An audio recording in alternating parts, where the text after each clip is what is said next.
Wafa, on ne s'était pas vu depuis la bataille des couples. Quelques mois se sont écoulés. Exactement. Et on te voit très heureuse parce qu'apparemment tu as une vie parfaite, dans un monde parfait, avec un mari parfait, des enfants parfaits, dans Maman est célèbre. Oui. Sur TFX. Et c'est ma vraie vie.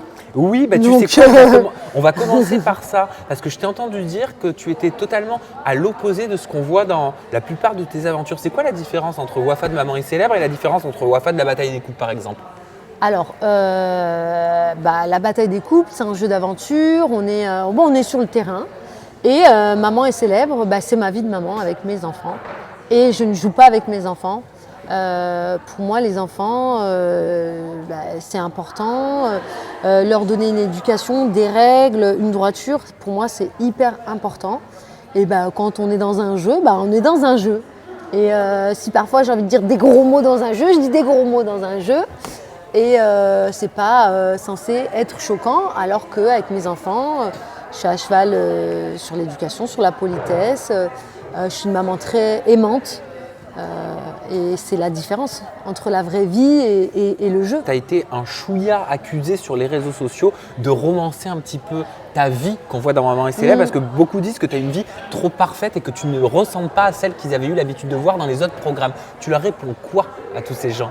Moi, j'ai juste envie de leur dire que pour le coup, je vous cache rien, c'est ma vraie vie. Je suis très heureuse avec Oliver. On est hyper fusionnels et je suis très complice avec mes filles. Donc on a vraiment ce lien où on fait plein de choses ensemble avec Manel. Manel, elle a quand même 14 ans, c'est une pré-ado, une ado même. Oui, c'est ta fille, donc c'est issue de ta première union. Voilà, donc je suis hyper proche d'elle, elle est sportive comme moi. Bon, je lui ai peut-être donné tout ça, mais elle est sportive comme moi, on fait énormément de choses ensemble.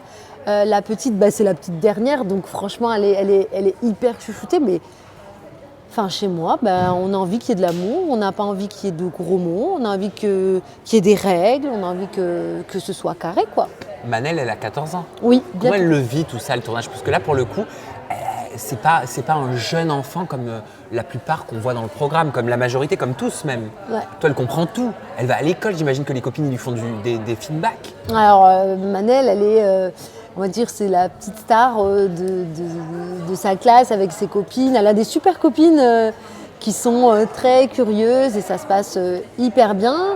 Et Manel, elle est hyper à l'aise avec la caméra, avec les ITV, avec les interviews qu'elle fait dans Maman est célèbre. Le seul petit truc, c'est qu'elle déteste tourner le mercredi parce qu'elle loupe la danse. Ah. Voilà. Donc la passion quand même avant tout. Oui, elle dit oh non mais maman vite, il faut que je fasse ça. Mais sinon elle est hyper ravie quoi. Et est-ce qu'elle est ravie et enthousiaste de ton futur mariage avec Oliver qui se prépare, je crois? Ah oui, mon mariage est en pleine préparation et ma fille est hyper excitée. Faut qu'elle trouve sa robe. Elle est ravie. Elle est vraiment très excitée. Elle est très contente. Tu pars sur quel type de mariage? C'est un mariage mixte, donc il va y avoir mes robes orientales et il va y avoir le côté européen de mon futur mari, donc qui est anglais, Oliver qui est anglais. Donc on va vraiment avoir une super mixité quoi. Et ça c'est notre fierté aussi. Et la robe de ta vie, bon on n'est pas sur M6, mais est-ce que tu l'as choisie? Bien sûr que je l'ai choisie. Ça y est? J'ai changé 2 fois, mais c'est celle-là. Mais oui, mais alors tu vas avoir une robe type européenne. Je vous donne un indice. Alors, à la mairie, j'ai ma robe blanche, donc ma robe sirène.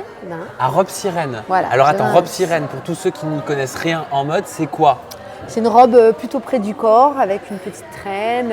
C'est pas la robe princesse, c'est pas le gros truc. C'est pas la gaufre. C'est pas la gaufre. C'est vraiment la robe près du corps. Un peu nue dans le dos. Tu verras. Là, un peu de transparence ici. Tu verras. Tu verras, j'ai un beau dos. Ok, donc ça veut dire que tu vas dénuder ton dos. On ne sait pas. Je vous laisse le découvrir. Combien de tenues tu comptes porter? 3.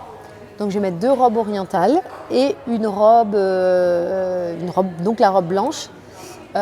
Chez moi, dans ma tradition, normalement, il y a la Amaria où on porte le mari et la mariée, mais Oliver ne veut pas le faire. Ah, comme sur des trônes, c'est ça? Oliver ne veut pas, donc ça, on l'enlève. Mais pourquoi il veut pas? Il veut pas. Mais il a dit oh non, on va pas me porter là. Donc bon, ça on le fera pas. Donc comme je dis, un mariage mixte c'est aussi des concessions. Lui il veut pas. Moi, je mets mes petites robes traditionnelles. Mais on a trouvé notre terrain d'entente et ça va être super. Est-ce qu'il va être filmé ce mariage? Est-ce qu'on va le découvrir dans Mamans et Célèbres? Maybe, maybe not. Maybe ou for sure? Avec un sale accent de merde. On va voir, on n'a pas encore discuté de tout ça, mais discuter, oui. Ah oui, il faut revoir le contrat, ça veut dire ça en fait. Non. Je voulais parler un petit peu de ton passé avec le premier homme avec qui tu as eu ton premier enfant, Manel, parce qu'au final, je me suis rendu compte qu'on ne connaissait pas grand-chose de ton histoire. Je voulais savoir si vous étiez toujours en contact, si ça se passait bien du côté de ta fille et de son papa biologique. Alors, Manel s'entend mais hyper bien avec son papa. Moi aussi, je m'entends super bien avec son papa. On a notre petit rythme de croisière. Tout se passe bien. Manel, on va dire qu'elle a 2 papas parce qu'elle s'entend hyper bien avec Oliver. Son père, c'est son papa et elle aime de tout son cœur. Et en fait, on a réussi à faire une famille. Est-ce que Manel arrive à trouver sa place vis-à-vis d'Oliver, qui n'est pas son père biologique, et Oliver inversement? Alors, même si les gens ont du mal à croire, oui, Oliver a sa place, Manel a sa place. Et Manel et Oliver sont hyper complices. Limite, ils sont plus complices que Manel et moi. Eux deux, ils sont hyper complices, ils aiment les mêmes choses. Le cercle entre le papa de Manel, Oliver, tout ça, ça se passe très bien. En fait, on communique. C'est simple, on communique, on se dit les choses. Parce que c'est pas le cas de tous les couples recomposés. On entend énormément d'histoires et de problèmes. Quel est votre secret? Qu'est-ce qui fait que ça fonctionne d'après toi? Je pense que c'est la communication. Je pense qu'il faut communiquer et surtout ne jamais parler mal du parent séparé, par exemple. J'ai jamais parlé mal du papa de Manel à Manel. Et le papa de Manel n'a jamais parlé mal de moi à sa fille. Donc du coup, Manel, pour elle, il y a toujours eu de l'amour. Même si de ton côté, tout n'a pas été toujours très rose. Parce que je sais qu'à l'époque, tu avais repris plusieurs boulots, je crois. Tu avais cumulé des boulots pour pouvoir t'en sortir. Bien sûr, j'ai cumulé plusieurs boulots pour m'en sortir quand je me suis séparée. J'ai rien lâché. Mais ça regardait que le papa de Manel et moi. Mais voilà, aujourd'hui, on arrive à communiquer, tout se passe super bien et c'est ce que je dis aux mamans, ne parlez pas mal à vos enfants, ça ne regarde pas vos enfants, ça ne regarde pas vos enfants.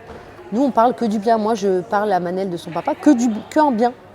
Est-ce que tu apprends de cette émission aussi, parce que c'est nouveau pour toi, c'est nouveau pour toute la famille? Alors, ce que j'apprends surtout, c'est quand je regarde les épisodes, j'apprends beaucoup des autres mamans. T'apprends quoi? Par exemple, je trouve que la fille de Julia parle hyper bien et qu'elle est toujours à lui montrer plein d'activités, plein de trucs. Et je me dis, Stan, tu vois, par exemple, elle fait des jeux d'éveil. Je dis, ah, ça, c'est un truc que je pourrais faire ou on ne pense pas forcément. Mais il y a toujours un petit truc chez toutes les mamans. Moi, je dis qu'il n'y a pas de mauvaise mère.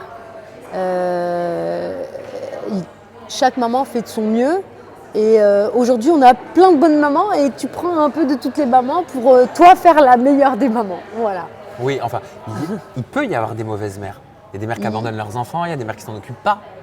Bon, vous, c'est pas votre cas. Non, c'est pas notre cas. Alors là, c'est des autres cas. Alors là, c'est des cas plus extrêmes, mais je parle de nous là dans nos mamans. On est toutes des mamans aimantes. Après, ces mamans-là qui abandonnent leurs enfants, je ne sais pas comment elles font, mais elles ont intérêt à avoir le cœur bien accroché parce que moi, ça, c'est juste pas possible. Limite, donnez-moi vos enfants, quoi, je m'en occupe. Mais voilà, après, on ne connaît pas la situation des gens, on connaît pas leur passé.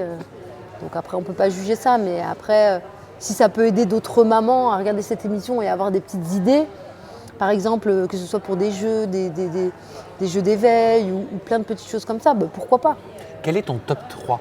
Qui sont tes 3 mamans préférées? On compte Yesta dedans ou pas? Ah non, on compte pas Yesta, sinon c'est trop facile et ça enlève une place. Voilà. Alors, touchante ou dans le rôle de mère? Je sais pas, vraiment comme tu veux. Alors, je vais te dire une maman qui me touche et parfois même j'ai les larmes aux yeux, c'est quand je vois Joy. Et je trouve que Liam et sa fille, elles sont hyper mignonnes. Et D'ailleurs, on a une pensée pour elle parce voilà, qu'elle n'est pas là aujourd'hui. Exactement. Moi, je pense à Liam aujourd'hui. Parce que et sa fille a une opération, c'est ça? Exactement. Et je pense que Liam, elle fait tout pour sa fille et c'est vrai qu'elle a eu beaucoup de critiques. Mais moi, j'ai juste envie de dire à ces gens-là, Quelle critique, pourquoi? mêlez-vous de vos fesses et dire que Liam, c'est une mauvaise mère. Moi, ce que je vois de Liam, c'est que c'est une maman qui s'occupe bien de sa fille. Et c'est pas facile d'avoir une enfant avec, Un handicap, avec bien un sûr. handicap, qui ne voit pas bien et qui s'éveille moins vite que les autres. Donc, C'est dur pour la personne qui est concernée, c'est très dur pour l'enfant, mais c'est aussi très dur exactement. pour l'entourage. Exactement. Donc, moi, rien que pour ça, je mets Liam et Joy en numéro 1. Ouais. Voilà, parce qu'elle donne tout pour sa fille et ça se voit. Le reste de ce que disent les gens, je m'en fous. En numéro 2, qui c'est que je vais mettre Julie, c'est ma copine de Friends Trip, donc bon, Ah bah on oui, la met Julie pas Ritchie. aussi. Mais oui, Non, la mets on pas. la met pas. Julie Ritchie, on l'aime bien aussi, on la met pas. Julia, j'aime bien Julia, côté maman. Ouais, t'aimes beaucoup les activités qu'elle fait J'aime avec bien, Luna. et puis Luna elle ressemble à ma fille, je trouve. Elle ressemble à Jenna, leurs cheveux frisouillent comme ça. Donc c'est vrai que quand je vois Luna, je vois ma fille un peu. Enfin, c'est bizarre, on s'est envoyé un message avec Julia. Elle m'a dit ah oui, c'est vrai, on dirait Jenna. J'ai dit oui, c'est vrai. Et j'ai dit, même mon père, elle les a confondus. Il m'a dit oh, il y a Jenna. J'ai dit non, c'est Luna. Donc, Ça m'a un peu peiné tout à l'heure parce que tu sais, quand on entendait la direction de TF1 qui parlait du programme, je l'ai vu touché, je l'ai vu ému. ah, j'ai pas fait attention, mais ouais. Tu vois, d'accord. quand Julie Ritchie est arrivée, de la voir, je pense, avec enceinte de 5 mois, étant donné d'accord. qu'elle a eu une fausse couche, je crois que c'est dur encore. Ah ouais, ouais. Ça doit pas être évident. Surtout qu'elle est atteinte d'une maladie. L'endométriose. Voilà. Vous Donc, parlez un petit peu, elle se confie. on en a parlé. On devait faire quelque chose avec Julia, peut-être faire un petit Disney. Enfin, je sais pas si on peut dire ça. Oui, Oh, Disney. tu peux tout dire chez moi. Ah ouais, on devait aller à Disney toutes les deux et avec les petites. Et en fait, c'était si elle allait faire les résultats de sa grossesse, si tout allait bien. Finalement, j'ai su après que qu'elle avait perdu son bébé. Donc, oui, je peux comprendre qu'elle soit touchée, mais c'est vrai que Julia, je trouve que c'est une super bonne maman, quoi. Elle donne tout, moi, j'ai l'impression qu'elle donne tout pour son enfant. Mais ce que j'avais envie de lui dire à Julia, tiens, Julia, si tu me regardes, ce que je lui dirais après d'ailleurs, t'es une très bonne maman, même je dirais une excellente maman. Il faut que tu penses à toi. Aujourd'hui, il faut qu'elle pense à elle et qu'elle profite, qu'elle sorte de la maison, qu'elle fasse plein de choses et qu'elle profite un peu pour elle. Parce que ça se voit que c'est une super nana. Voilà. Et enfin, on terminera sur ton 3e et dernier coup de cœur, même s'il y en a d'autres, j'en suis sûr. Kelly. J'aime bien Kelly. J'aime bien Kelly pour son franc-parler, pour la détermination qu'elle a eue pour récupérer son mari, alors que c'était terminé. Mais genre, elle pouvait aller refaire sa vie ou pas. Elle n'a rien lâché. Elle a attendu son mec, quand même. Enfin, voilà. Après, c'est elle. Je veux dire, elle a rien lâché. Aujourd'hui, elle s'est remise avec le père de son fils. Neymar. Elle est heureuse. Elle veut un autre enfant. Et elle n'a rien lâché et elle a eu ce qu'elle voulait. Donc, je la mets dans mon top 3. Je l'aime bien. Eh ben merci Wafa Voilà. de nous avoir partagé Avec ton top plaisir. 3 et une nouvelle partie de toi, de ton intimité. On se retrouve bientôt avec une nouvelle maman. Et en attendant, vous les retrouvez toutes dans Mamans et Célèbres sur TFX. À bientôt.